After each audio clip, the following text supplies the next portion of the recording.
welcome to Ravencrest Books YouTube channel. We haven't thought of a fancy name for it yet, so at the moment we're just Ravencrest YouTube channel. But this particular feature is a brand new feature that we want to do to help motivate people within the health and wellness world. So for people that don't know about us, we are a book publishing services company, but with a special interest within the health and wellness world, which is where Tulsi comes in, who I'll introduce in a second.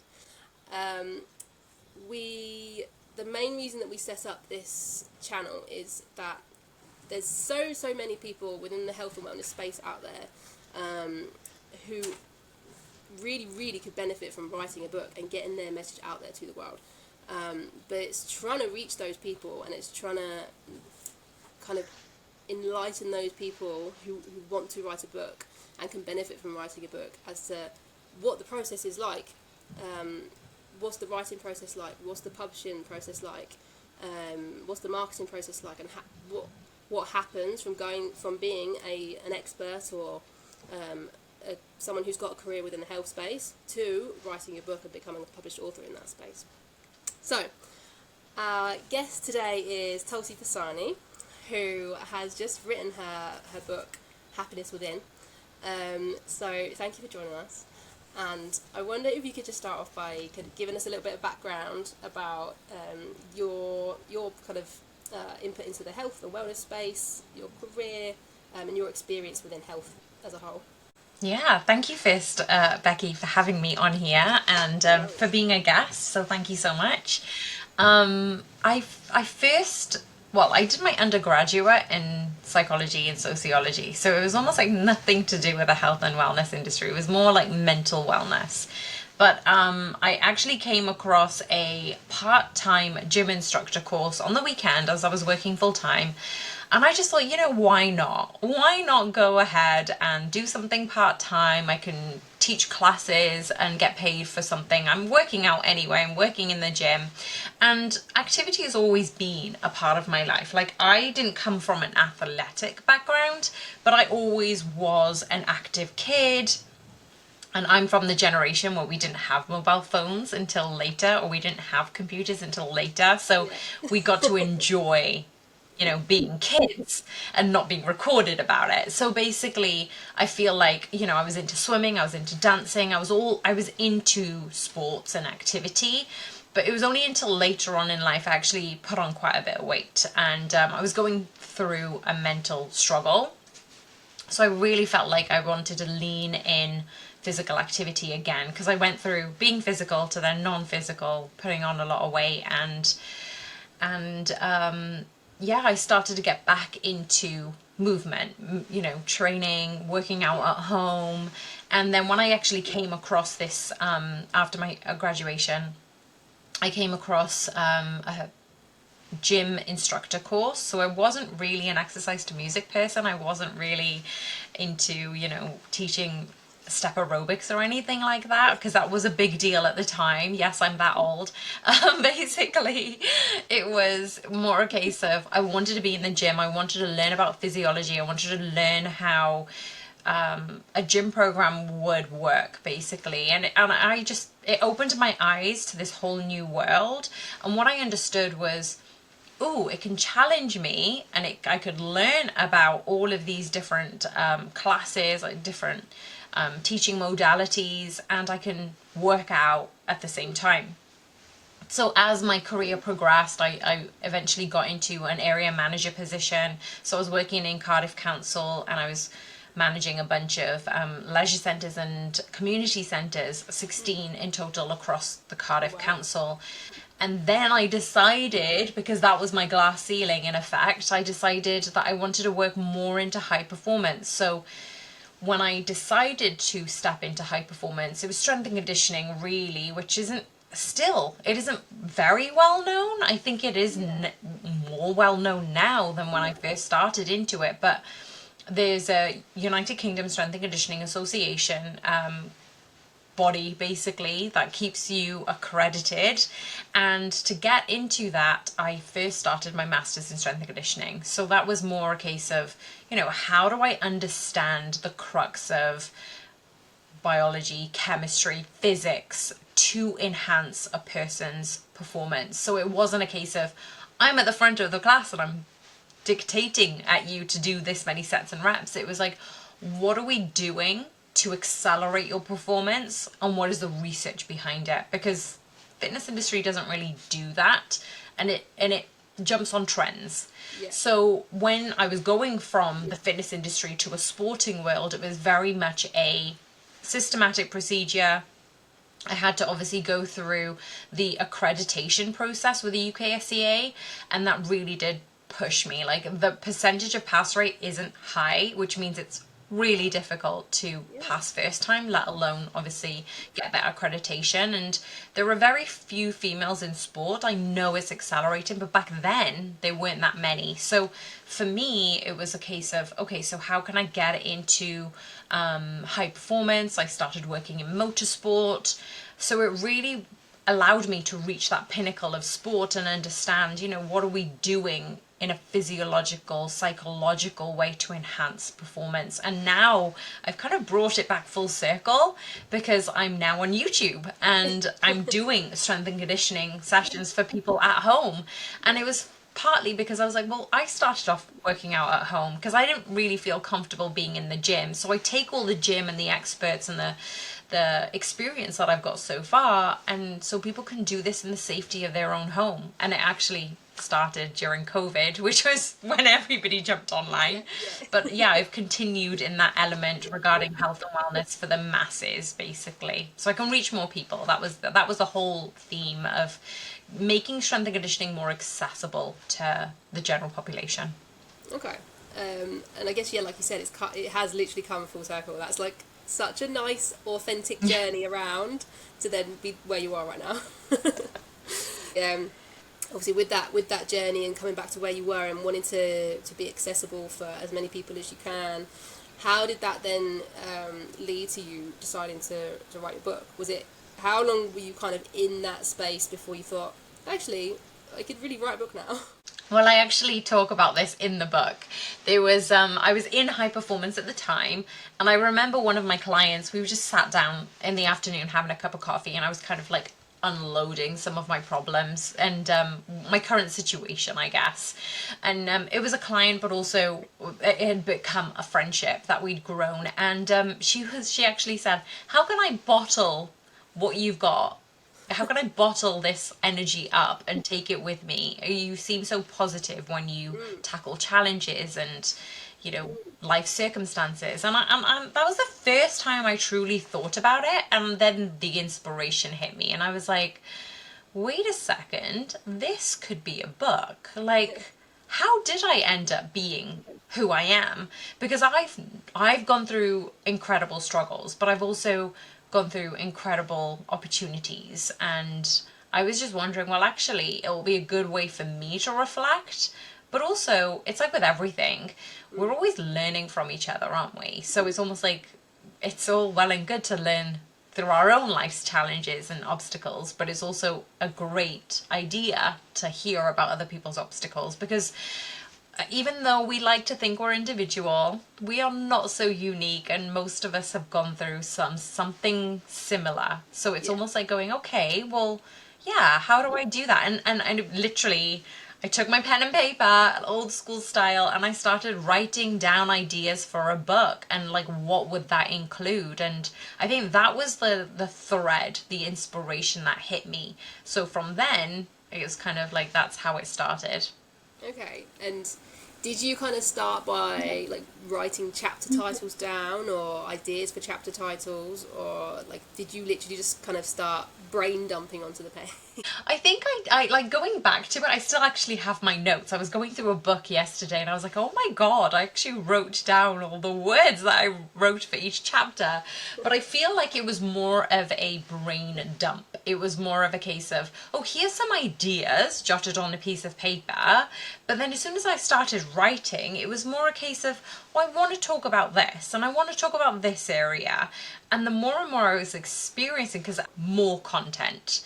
So it was funny because it was almost like I was reflecting on the past, I was reflecting on my current situation, and what I didn't know is all the future scenarios that were going to be happening would also go in the book. And I felt like it was a very good way of just capturing a moment in time or moments in time and then trying to figure out how would this work in a book.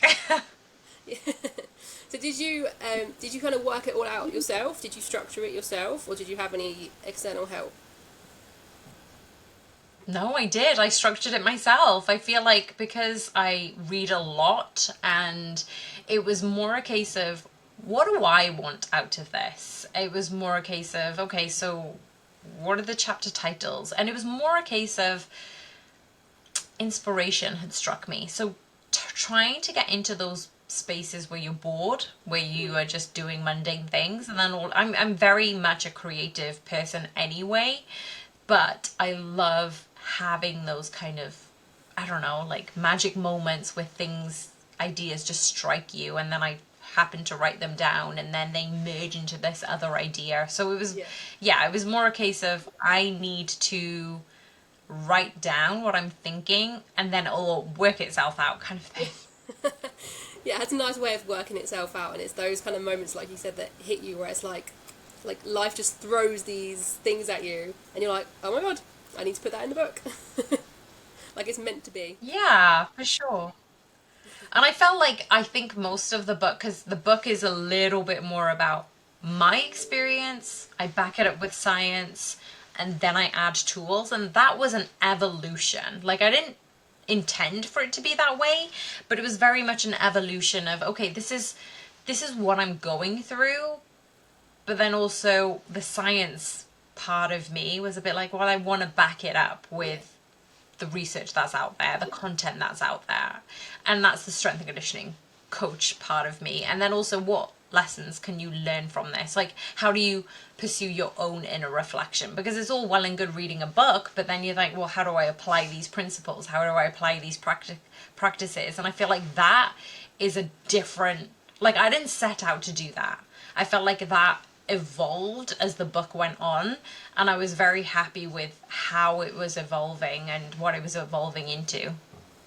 Okay, so when you first set out to when you first had the idea to write your book, what was the kind of in your head the message that you wanted to get from like your brain out to the world? What was that initial message you wanted to convey? So the thing is, I wasn't really thinking about what message I wanted to send out into the world. For me, it was more a case of I want to write a book and kind of brain dump, as you said right at the beginning. I want to put everything on paper and have this sense of accomplishment. So when we had our first computer, I do write about this in the book, but when we had our first computer as kids, me and my brother, I loved writing fiction stories. Like I loved it. And I would just create this dream reality and I would bring in all these characters and I was like, this is amazing. And I felt like that child in me who was such an avid writer, like I wasn't a good student. Like I was like C grade, D grade, average student. So as I got older, I always felt like education was hard for me. Like obtaining grades was difficult for me. I wasn't great at English. I wasn't great at grammar. And every time I evolved myself in my career, I would double check everything I would do so I would communicate clearly. So obviously my time as a coach gave me that experience, but I was always, that quiet voice inside my head was like, you're not a writer, you don't know how to write, you don't know correct English, or you're not able to do this. And I just thought to myself, wait a second, I want to cultivate this inner passion, and it doesn't matter whether I'm going to be good at it or not, or what message I'm sending out into the universe or the world. I want to do this for me. I want to write my thoughts on paper. Yeah. And it was never about becoming a bestseller. I know all writers are like, I want to become a #1 bestseller of this, and yeah, it would be great to be a New York Times bestseller, I'm not going to lie. But it was never about that. It was almost about, it was a rite of passage for me to overcome my childhood dream and to manifest that into reality. And whoever reads the book or whoever gains insight from it, like that in itself is a win, I feel. That's so nice. That's so nice and interesting. And also, I feel like with non-fiction books and non-fiction writers in the kind of health space, health and wellness, mindfulness, this kind of area, I feel like there's less of the I want to be a bestseller thing, because I think a lot of people and a lot of writers and a lot of professionals similar to you feel like it's a rite of passage, and they just want to get their words on paper, either for themselves or to kind of spread the word and help other people and to be obtainable for other people. So if they become, like you said, if they become a bestseller, amazing, but it's not necessarily the goal for a lot of non-fiction writers. So that's really nice, and it's interesting. And we were speaking a little bit before about self-confidence as well. And I think, again, that's a massive thing for people who don't necessarily see themselves as writers, but they want to write a book. It's that self-doubt and can I do this? Is anyone going to read it? Does anyone care? And also the vulnerability that you're putting your own mindset into a book for the whole world to see, basically. Becky, you raised such a good point. Like, even whilst I was writing it, I'm just like, this is just for me. This is just what I need to go through for my own self-reflection, for my own season, my own journey.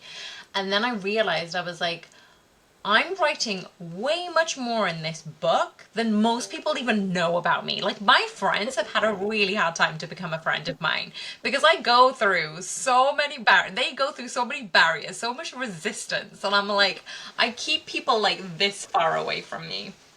And so I'm just thinking, this is my personal journey. This is my story. This is a proper, I think I understand now when writers like, this is my baby. I've poured my heart, soul and vulnerabilities in whatever projects that they've done. But writing is different. It's raw. It's full of emotion. It's full of, it's like, for a lot of people, blood, sweat and actual tears. Because I was writing chapters about things that had happened to me, and I still felt raw from that emotion. Like, I'm writing it and I'm like, should I be writing this? And then I was like, well, let's just do it anyway and then see what happens. And I felt like it was more of a journey for me. And this is why I was saying it doesn't need to be a bestseller, because it was such a journey for me to write and to be in that season of self-reflection, I would say. It was my own journey. And I was like, well, let's just see what happens, because like, people who are going to read this, like, they're going to know way more about me than I would ever tell them as a friend. Feel like it needs to come with like a warning on the cover, like, if you know me, sorry. I think so. I know. And the funny thing is your friends and family support you, right? So I'm just like, there's going to be a lot of friends and family who don't know this part of me. And I feel like that is the whole point of writing. It's, you feel like you're your own little bubble, and that's the beauty of it. I feel like it is your own bubble to create and be in. And I agree with you when you said about health and wellness is about people just want to put their stories out there, and I feel like there needs to be more people putting their stories out there. Yeah, definitely, because like you were saying at the beginning, it's everyone likes to think that they're unique, but obviously everyone is unique in a way, but everyone has struggles, everyone goes through something, but people, when they struggle, they feel like they're going through it alone, but actually there's so many people who can relate to something that you are going through. So the impact that somebody can have by writing their journey and their struggles out, documented on paper to be published, that can have such a big impact on even just one person's life. If they're going through something and they feel so alone, they read your struggles, they can relate to you, instantly they're not alone anymore. So it's quite a big responsibility. Yeah. But it's huge. It's such a big thing. And that's the thing, I think this day and age, we've got social media, right? Everything is pretty much at the tips of our fingers. We can have access to a lot of information.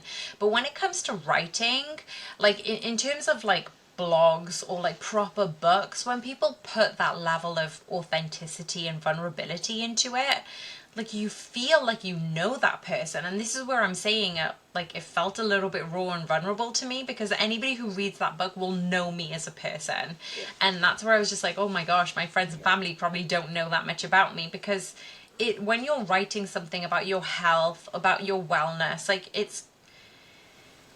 it describes how you're going to live your life, how long you are going to live your life, and how fruitful that life is going to be. So it is going to be a bit raw. It's going to be a little bit hard hitting.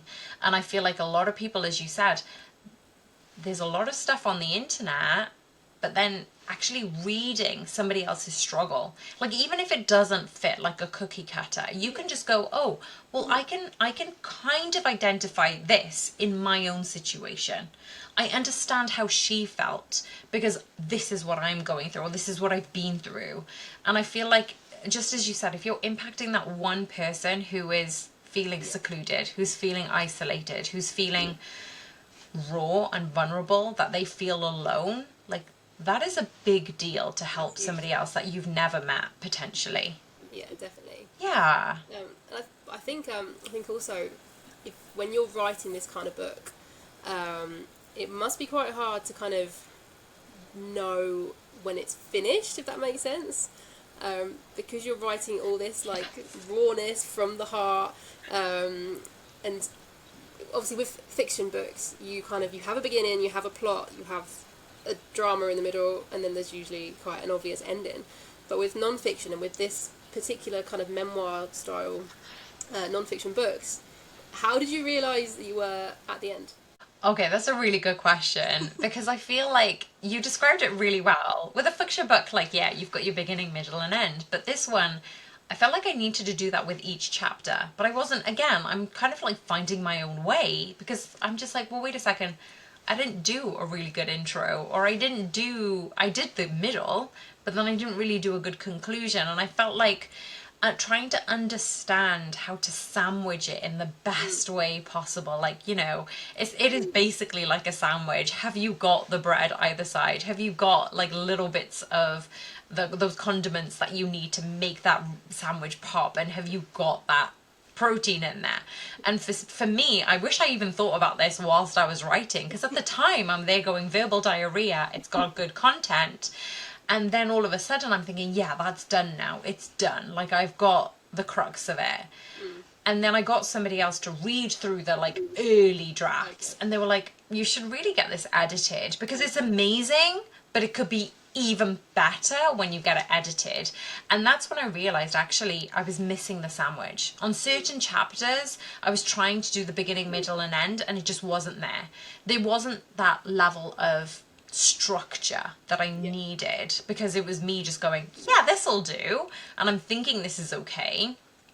And then I just sat on it for ages. Like, I just sat on it and I'm like, I can edit it. I can edit it myself. I can do this. But I feel like when you're at that point, when you think you're near, that's when you need support. And it's like going, okay, so how do you step away from this baby and then not put that much influence on it? Because then you're thinking it's amazing when actually you can take it to ordinary to extraordinary at that point.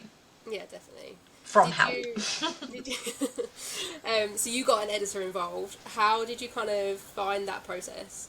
Okay, so at the beginning, it was very difficult. I procrastinated a lot. Like, I tried to get family or friends who were, English majors and degrees in English, and they just weren't interested, to be honest. Like, they would love to edit the book, and they kind of did help, but I was like, okay, maybe I just need to find somebody professional. And I didn't really do a solid job on it. I'm like, I'm going to have a look on the internet of editors. And I remember doing this even last year and just going, oh, I'm just not interested. There's just so many people that I understood their bio. I understood what they did. But again, like a book, who do you pass this baby on to?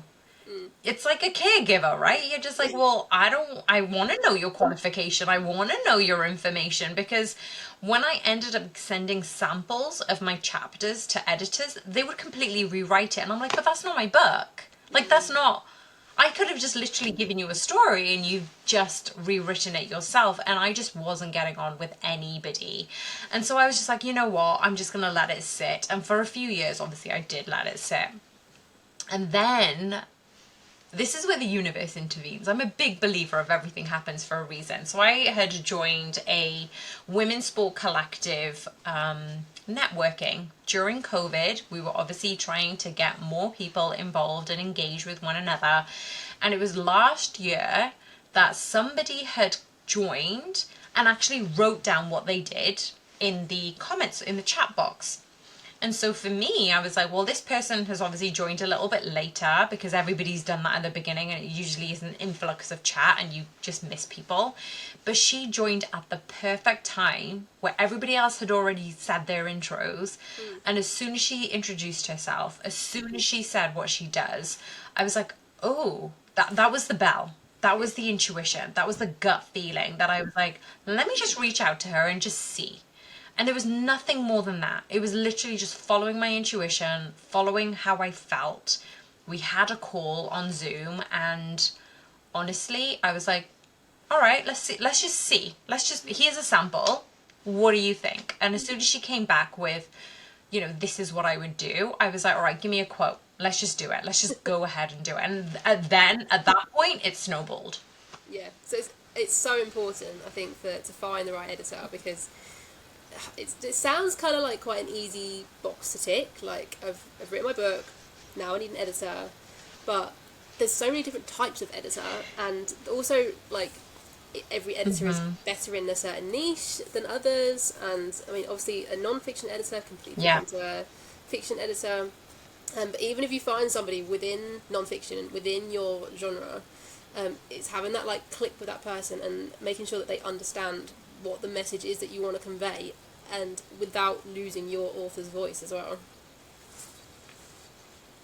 I completely agree. And this is the thing, like, whilst you're writing, especially if you're writing for the first time, you're starting to discover who this person is. Like, you're discovering this new version of you and how you want to be portrayed in literature, in written format, because this is like a stamp in time. This is your version of going, right, this is me out into the world for now and forever, however long it'll be, however long you exist on this earth, or however long that project will carry on from. And when I met Sean, she was able to really understand me as a person because she took time to understand. And then when we agreed, okay, so this is the style she wants to do, even then she said, well, look, I don't do formatting, I don't do this, I won't change your book, but I'll just do the editing. So it was very raw, and she told me what she was capable of doing and what she was capable of not doing.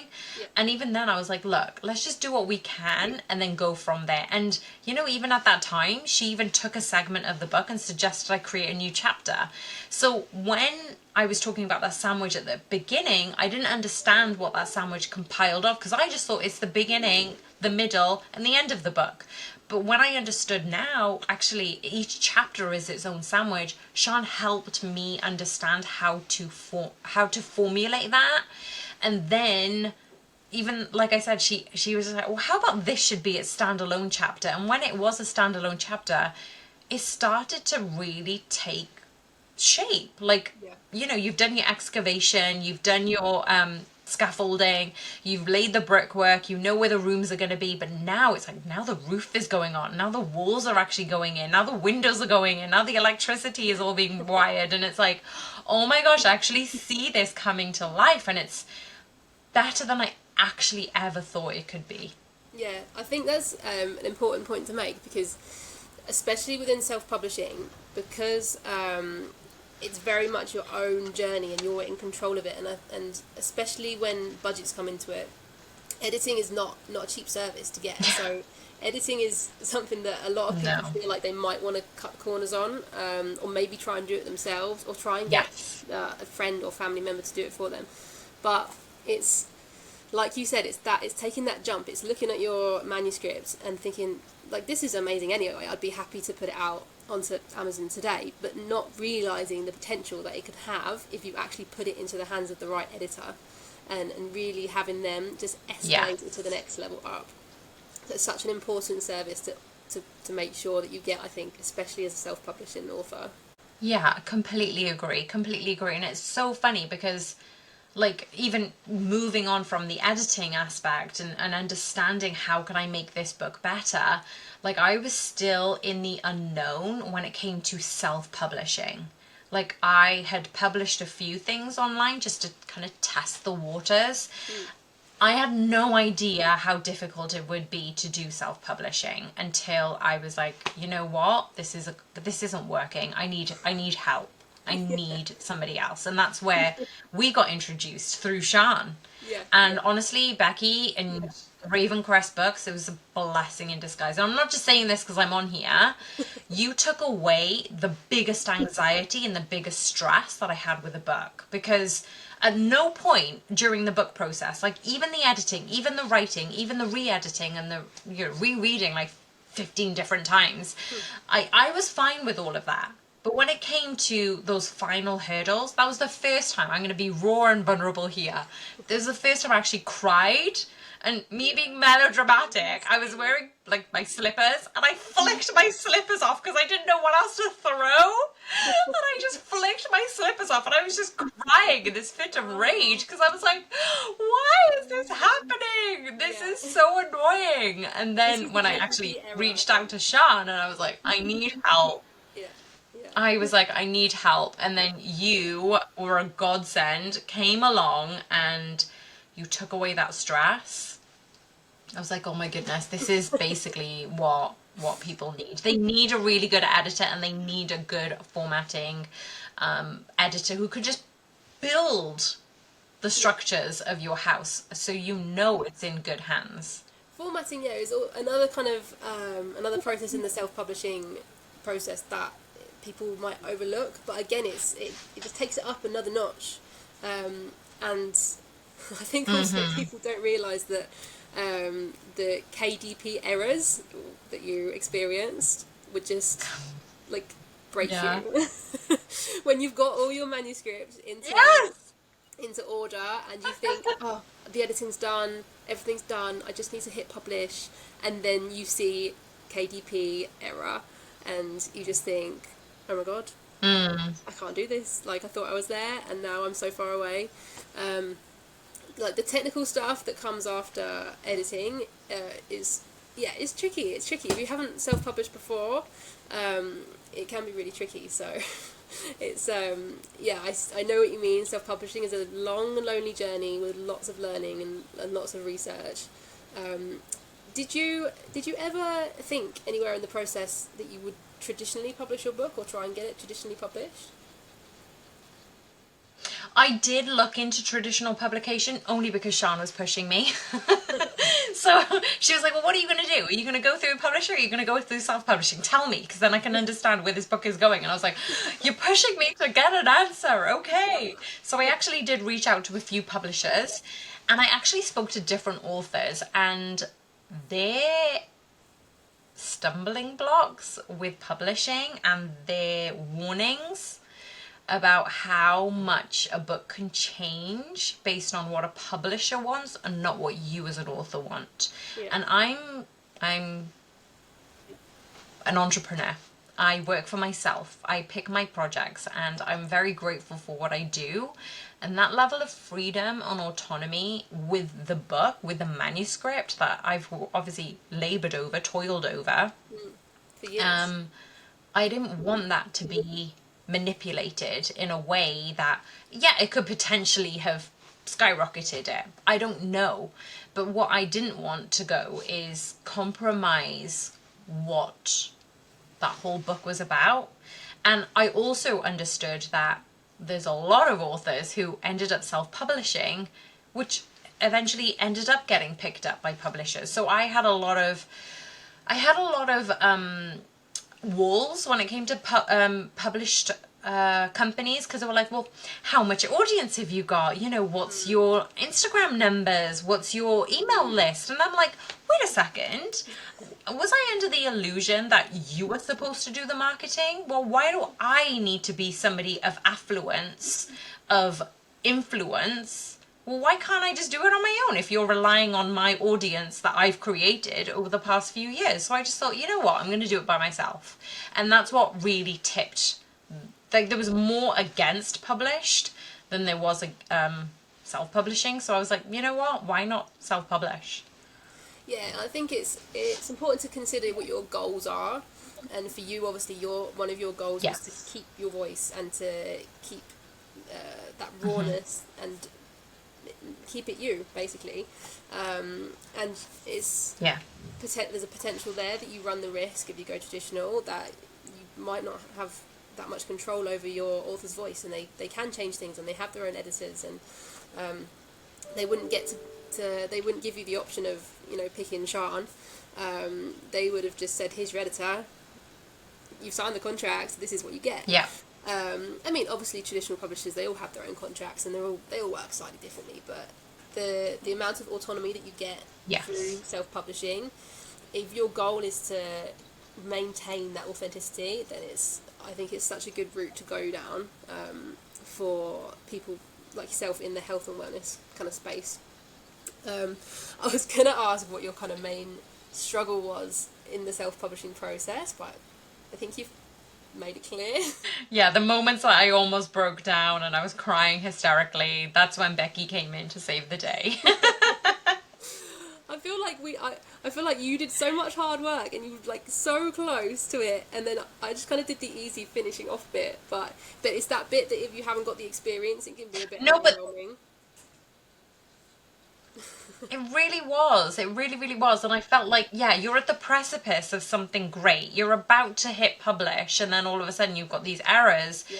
And it's like those minor tweaks. Look, you've worked so hard on, providing those drafts, of writing the book, of, putting in the hours of writing, and then to edit it all. Just at that final point, are you really willing to compromise those tiny tweaks just for the sake of it because it's self-published? It doesn't matter, let's just put it out there. I was like, no, I'm not willing to compromise those finer details. I've worked so far to get so far. Yeah. I'm not just going to let those things slide. Yeah, definitely. And I think this is really good that you did, and you persisted as well with the quality, because it's, like I said, it's so easy for people who are self-publishing something to take shortcuts and take the easy route, because they are in control and they can do that if they want to. But not only does it kind of it lowers the standard for all people that are self-publishing. There's one dodgy self-published book out there, it lowers the standard for everyone out there, and there's really, really high quality standards of self-published books, so it's a shame for everybody. But also it takes away from the hard work that you've put in, and it devalues like you as a person and you as a writer and you as a professional in the health space. So it's really important to for people to learn from Tulsi and persist and hang on to those little nitty gritty bits, dot the I's and cross the T's. It's really important to maintain that standard within the kind of self-publishing space. What would you say what would you say your biggest kind of positives to take from the whole publishing process? What would your positives be? Oh my goodness, that's a really good question. What would my positives be? Okay, so when obviously I've got a female editor, which was really important anyway, I felt like I really gelled with my editor. And then when she pointed out you, Becky, because she had mentioned somebody else as well, and what I felt was the positives of it. It was an all-female input, apart from the cover that was slightly tweaked. Majority of it, I did the cover, I did the writing. It was just slightly tweaked from somebody else. But I really loved the fact that it was, an editor who was focused on health and wellness space editing, on female writers. Like even yourself, you're focused on the health and wellness industry. I don't know how, but I'm so grateful that all these people have come in to have an influence on the book, that come from, well, you're all friggin' powerful, amazing entrepreneurs in yourself, and the fact that you get to have this level of influence on something that hopefully will be a part of my legacy in the future, or wherever it will go. I was really touched to have incredible females make this book how it is. And I think for me, I like doing things on my own. I like doing things and figuring it out, and I will toil. I will go through the grit to get to the end result. But when I realized I can't do it on my own, I do need that support. And then the right support came along in the right expert field. It was just a blessing in disguise. And I feel like for that, it was like, I've gone so far, but I can't go that far alone. And that's the big thing for me, is even as through life in general, like, I like to do things on my own. I'm very independent. I'm very assertive, and I will, let my will keep going. But when it came to actually going, you know what, I just need to take the back seat. I need somebody else to take the wheel right now. And I trust what they're doing. I have confidence in their level of expertise. It just gives you that breathing space that you need. Yeah, I think like sometimes I think when you are so independent, it's hard to kind of say, okay, I do need a little bit of help here, and recognizing where your strengths are. And you've written this whole blooming book on your own, like that's all you. This book is all you. But just to kind of get the finishing touches and to polish it, and make it the incredible book that it can be, just accepting that there's maybe other people that can assist you on this journey. Like sometimes it's quite hard to do that. So again, it's good, and it's really nice how it all just fell into place. Like the perfect people came along at the right time within the industry, and it just it worked out really well in the end, I think. What advice would you for somebody who was kind of in your situation, who is a health professional, wanting to write a book? What advice would you give them? I mean, I feel like it's the whole podcast in terms of write down how you feel, like your vulnerabilities, allow yourself to express that on paper, on a Word document, whatever it is, and trust your intuition when it comes to finding the right people. Trust that they'll make themselves known. Like if you're listening to this podcast and you've come so far, like, and you're still deliberating about writing a book, it's almost like it's a non-negotiable. Like, you've got it in you, you've got the power and the authority to speak about what you can, and it's almost a no-brainer to go find the right people that you gel with, and find the right level of expertise that can take over some of the hardships that you probably will be facing. Like I probably could have easily skipped that, melodramatic crying moment if I'd known about you, Becky. Then I know, okay, this is where I need to hand it over to. This is the next person. But now I'm like, oh my goodness, the second manuscript, the third manuscript, however many come after, they will literally be ushered through in such a seamless way. And it's like, it doesn't need to be that difficult. So basically what you're saying is if you're watching this or listening to this podcast, then you should just write a book. This is your sign from the universe. If you've seen this, 100%. Exactly. Well, the thing is, you've got that intuition within you. You've got that call within you. So honor it. Honor that you have something to speak about, and there's probably going to be somebody who needs to hear it. That's it. That's a really important point. If you're deliberating, just think there's somebody out there who needs to hear what you have to say. So just write it. That's the take home. Just write it. Yeah. Finally, just write it. And get the right people on your team. Yes, get the right people and just write it. Just wanted to talk about your book quickly, obviously. Yeah. I loved it. I thought it was so uplifting. And like I think you said at the beginning of the interview, energy and your positivity. And the book is literally like you have bottled that energy and then put it on paper. Like, you can't read your book and then like not feel uplifted. So I mean, I loved it, but I don't know if you want to like tell people a little bit more, anything more about your book and why they should buy it.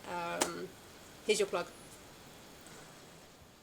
Oh, amazing. Thanks, Becky. Well, yeah, it's such an amazing experience for me, but I feel like it is all about, this is who I am. This is how I struggled. These were my challenges.